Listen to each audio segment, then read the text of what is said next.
Blue face paint and kilts? Who okayed this travesty?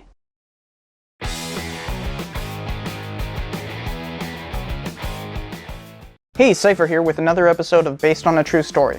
This time the 1995 film Braveheart. Oh, it's bad, guys. It's really bad. There's so many things that I'm just going to rapid fire everything. So, yes, there are spoilers. You've been warned. The inspiration for this movie is based on a poem by Blind Harry, which is widely known to be extremely false. Wallace was an aristocrat from the lowlands, not some poor Highlander with an axe to grind. Even the title of this film is wrong. Braveheart was the name given to Robert the Bruce. How can you mess up the name of your movie? The English are supposed to have controlled Scotland for decades during this film, but in reality, the whole Wallace rebellion had happened a year after the initial invasion. So much for English oppression. The hanging of Scottish nobility never happened. Otherwise, Wallace and Robert would have been hanged themselves. The kilt wasn't invented until the late 17th century, centuries after this. Even the belted plaid, now known as the Great Kilt, was not being worn by Scotsmen at the time. That was for traditionally Irish folk. English soldiers did not have uniforms. No one did at this time. That came during the English Civil War, 4 centuries later. The whole prima noctis thing, where the king got to screw a girl before she was married, is completely false. And the whole idea of prima noctis is probably a myth. Where's the bridge in the Battle of Stirling Bridge? The real battle involves Scots holding one side, while a few English cavalrymen came charging across at a time. It was a long slog. Whose dumb idea was the face paint anyways? That's a Celtic tradition from the Boudiccan Rebellion of 60 AD. That's an English war under Roman rule.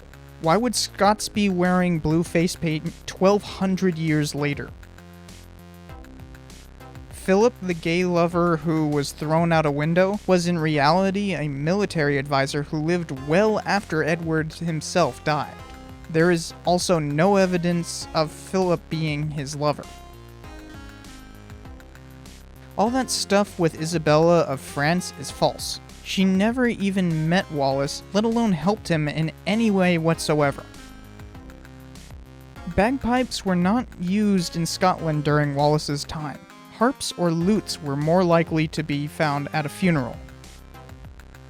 Why did the Irish and Welsh conscripts make nice with the Scots? That didn't happen. Highlanders have the more Irish background, not lowlanders like Wallace. Most people lived in the valleys, not up in the mountains, just as they do today. The reason why the English won the Battle of Falkirk was not their willingness to slaughter their own people. The Welsh bowmen were armed with the newly invented longbow. That is the same reason why the English won the Battle of Agincourt over a century later. Seriously, the thing was a beast of a weapon. The execution where Wallace is yelling